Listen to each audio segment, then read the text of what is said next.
નમસ્કાર મિત્રો, અમારા નવા વિડીયોમાં આપનું હાર્દિક સ્વાગત છે। આજે આપણે વાત કરીશું જલારામ બાપાની એક સત્ય ઘટના વિશે। આજે પણ જલારામ બાપા પાસે શ્રદ્ધાપૂર્વક પ્રાર્થના કરવાથી બધી જ મનોકામના પૂર્ણ થઈ જાય છે। આજે પણ એમના આશીર્વાદ આપણી સાથે જ છે। શ્રી રામ ભક્ત સંત જલારામ બાપાનો જન્મ 1799માં ગુજરાતના રાજકોટ જિલ્લાના વીરપુરમાં થયો હતો। તેના પિતાનું નામ પ્રધાન ઠક્કર અને માતાનું નામ રાજબાઈ હતું।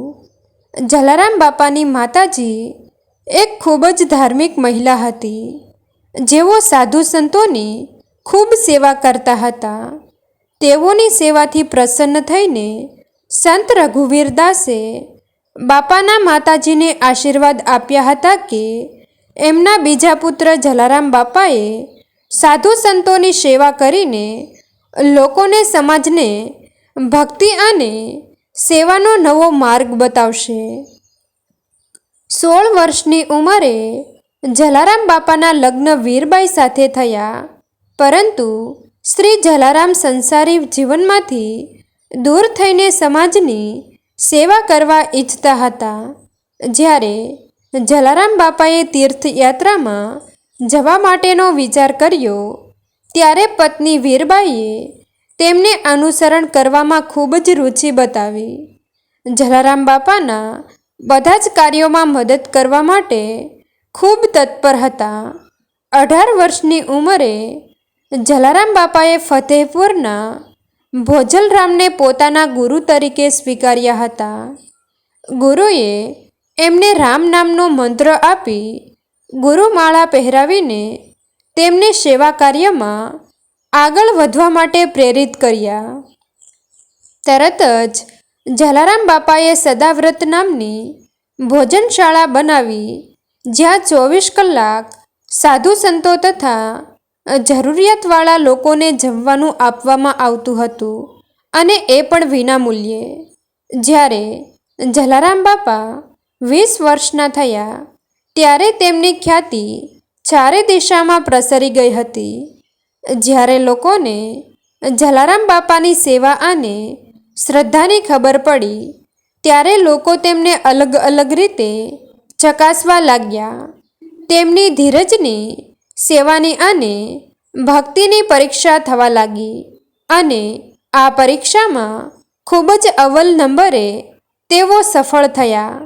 આથી લોકોનું મન સંત જલારામ બાપામાં લાગ્યું અને તેમની માટે ખૂબ જ સન્માન થવા લાગ્યું। બાપાના આશીર્વાદથી લોકોના જીવનમાં ચમત્કાર થવાનું શરૂ થઈ ગયું હતું, જેમાં તેમના આશીર્વાદથી બાળકોની બીમારીમાંથી બહાર આવવું, ગરીબ લોકોની સ્થિતિ સારી બનવી, આર્થિક રીતે નબળા લોકોને પણ બાપાના આશીર્વાદ સક્ષમ બનાવતા અને આજે પણ બનાવે છે। હિન્દુ મુસલમાન બધા જ લોકો બાપાનું ભોજન અને આશીર્વાદ લેતા હતા। એટલા માટે સર્વધર્મ સમભાવની ભાવના પણ તેમને પ્રગટ કરી હતી। એકવાર 3 અરબી યુવાનોએ શ્રી જલારામ બાપાના આગ્રહથી વીરપુરમાં જવાનું સ્વીકાર્યું હતું। જમ્યા પછી યુવાનોને ખૂબ શરમ આવી, કેમ કે એમણે પોતે એમના બેગમાં પક્ષીઓ રાખ્યા હતા। બાપાના કહેવા પ્રમાણે જ્યારે તેમણે બેગ ખોલી તો તે પક્ષીઓ પાંખો ફફડાવીને ઉડી ગયા। બાપા તે યુવાનો ઉપર ગુસ્સે ના થયા, પરંતુ તેમને આશીર્વાદ આપીને તેમની મનોકામના પૂરી થશે તેવી પ્રાર્થના કરી। બાપા માનતા હતા કે પ્રભુએ એમને સેવાનું કાર્ય સોંપ્યું છે, એટલા માટે હંમેશા બધી જ વ્યવસ્થા બરાબર થાય એનું ભગવાન ધ્યાન રાખતા હતા। તે સમયે જ્યારે ખૂબ જ ભયંકર દુકાળ પડ્યો હતો। દુકાળના સમયમાં તેમની પત્ની વીરબાઈ, તેમના માતાજી અને સ્વયં જલારામ બાપાએ 24 કલાક લોકોને જમાડીને તેમની સેવા કરી હતી। જલારામ બાપાએ પ્રાર્થના કરતાં કરતાં પોતાનો નશ્વર શરીરનો ત્યાગ 1881માં કર્યો હતો. આજે પણ જલારામ બાપાના આશીર્વાદ આપણા વચ્ચે જ છે. આજે પણ બાપાની શ્રદ્ધાપૂર્વક પ્રાર્થના કરીએ છીએ તો બધી જ ઈચ્છા પૂરી થાય છે. આવો આપણે પણ સમાજમાં એવા સેવા કરીએ અને બીજા માટે પ્રાર્થના કરીએ. સહુ ભક્તજનોને જય જલારામ બાપા. ગુજરાતની ધરતી પર આવેલી વિદેશની દીકરીએ કહ્યું, આ ફોટાવાળા વ્યક્તિ ક્યાં છે? મારે એમને મળવું છે. સાંભળો એક આવી જ નવી અને સત્ય ઘટના તમારા રૂવાડા ઊભા કરી દેશે. દોસ્તો, દુનિયામાં જેમ હવા, વાતાવરણ, લાગણી વગેરેને આપણે જોઈ નથી શકતા, પણ હર પળ હર ઘડી એ આપણી આસપાસ જ રહે છે. પણ હા, આપણે તેનો અનુભવ જરૂર કરી શકીએ છીએ. એવી જ રીતે ભગવાન પણ બધે જ આપણી આસપાસ ઉપસ્થિત છે, જેને આપણે જોઈ નથી શકતા, પણ તે આપણને બધાને કોઈને કોઈ સ્વરૂપમાં પોતાનો હોવાનો અનુભવ જરૂર કરાવે છે. જરૂર છે તો માત્ર તેને પારખવાની અને સમજવાની. તમને તો ખબર હશે કે વીરપુર શહેરના જલારામ બાપાનું મંદિર કે જ્યાં લાખો લોકો કોઈ પણ પ્રકારના દાન વગર પ્રસાદ લઈ શકે છે. ગુજરાતનો કોઈ એવો વ્યક્તિ નહીં હોય કે જે જલારામ બાપામાં માનતો ન હોય. જલારામ બાપા કે જેનો આશીર્વાદ રૂપી હાથ દરેકના માથા પર રહે છે અને હંમેશા તેની કૃપા બની રહે છે. એવી જ એક સત્ય ઘટના અમે તમને કહેવા જઈ રહ્યા છીએ કે જેના પર જલારામ બાપાએ પોતાની કૃપા વરસાવી હતી. પછી આપણા ગુજરાતી લોકો દુનિયાના કોઈ પણ ખૂણે કેમ ન હોય, સાથે જ વ્યક્તિ ગુજરાતી હોય કે કોઈ અંગ્રેજી, જલારામ બાપાની કૃપા તો એક સમાજ દરેક પર વરસે છે. બસ જરૂર છે તો માત્ર 2 ઘડી જલારામ બાપાને મનથી યાદ કરવાની. સાંભળો અહીં જલારામ બાપાની સત્ય ઘટના. આપણો એક ગુજરાતી વ્યક્તિ કે જે નોકરી કરવા માટે લંડનની એક કંપનીમાં કામ કરે છે. આ કંપની પૂરા જોશમાં આગળ વધી રહી હતી. આ ગુજરાતી પણ જલારામ બાપામાં વિશ્વાસ રાખનારો હતો. હરરોજ અને એના રૂટીન પ્રમાણે તે ઓફિસે જાય ત્યારે પોતાના ડેસ્ક પર રહેલા જલારામ બાપાના ફોટાને તે નમન કરે, પ્રાર્થના કરે અને પછી જ પોતાનું કામ આગળ વધારે.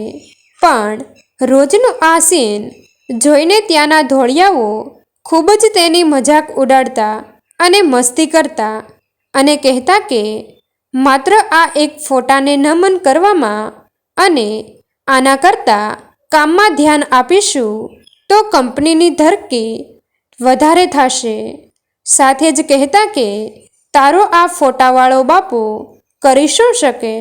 ત્યારે આપણા ગુજરાતીએ બહુ સરસ જવાબ આપ્યો અને કહ્યું કે આ બાપુ શું કરી શકે એ તો ખબર નહીં, પણ મુસીબતના સમયમાં સાથ જરૂર આપે છે.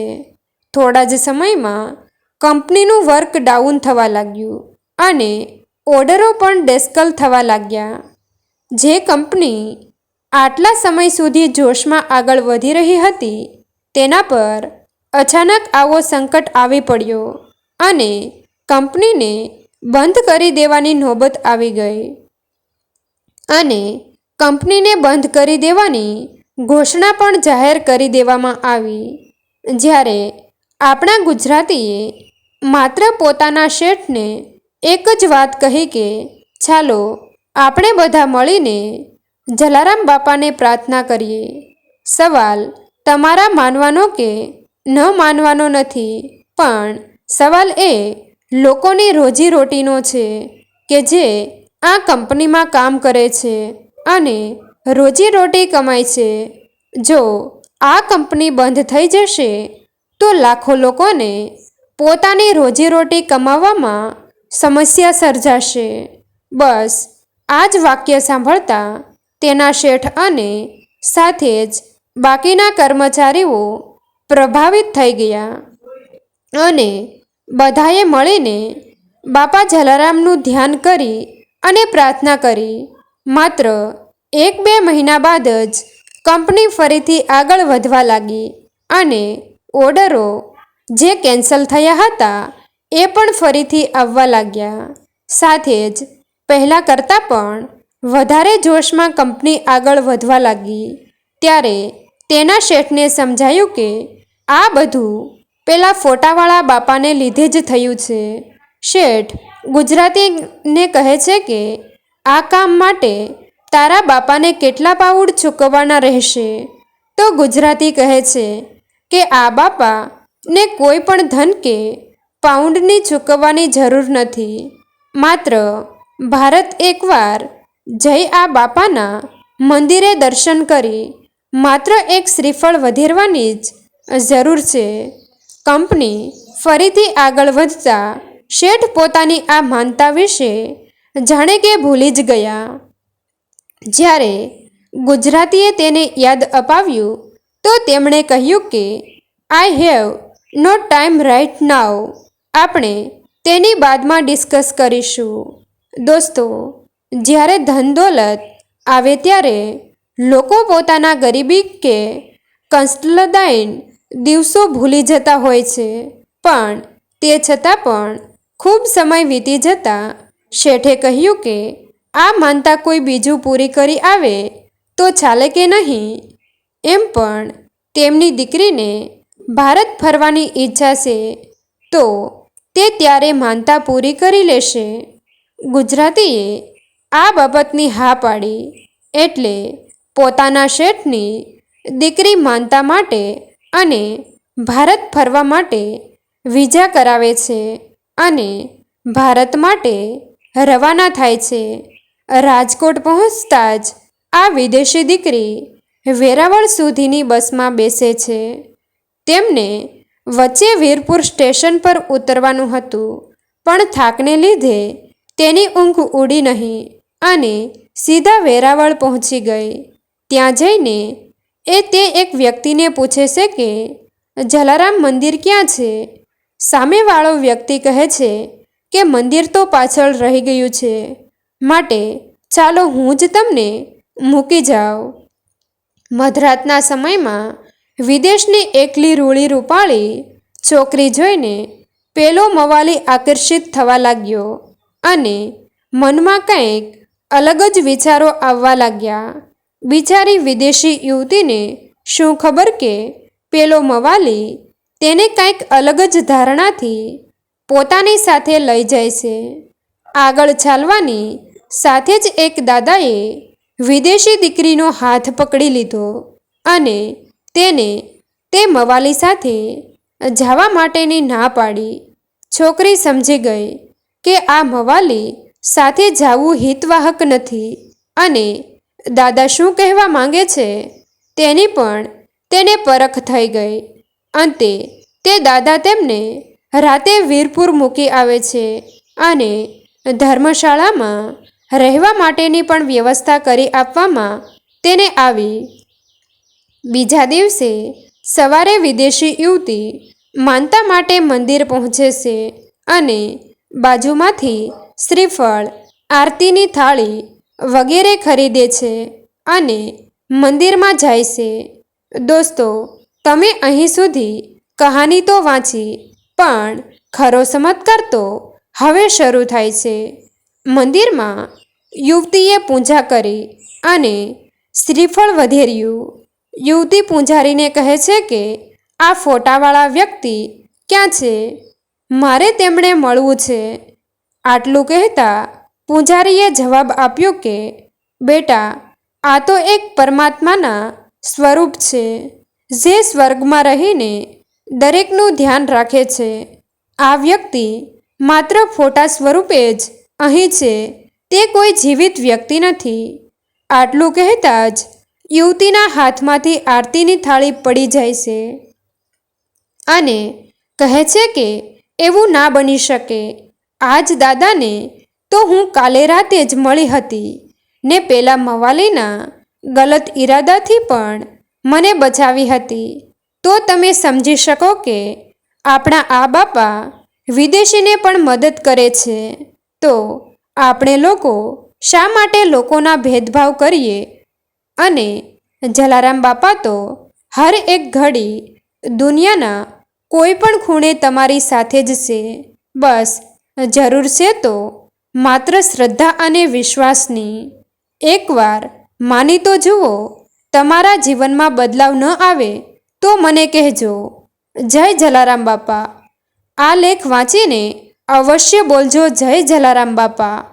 મિત્રો, તમને જો આ વિડીયો પસંદ આવ્યો હોય તો વિડીયોને લાઈક અને તમારા અન્ય સગા સંબંધી મિત્રો સાથે વિડીયોને શેર કરવાનું ભૂલતા નહીં.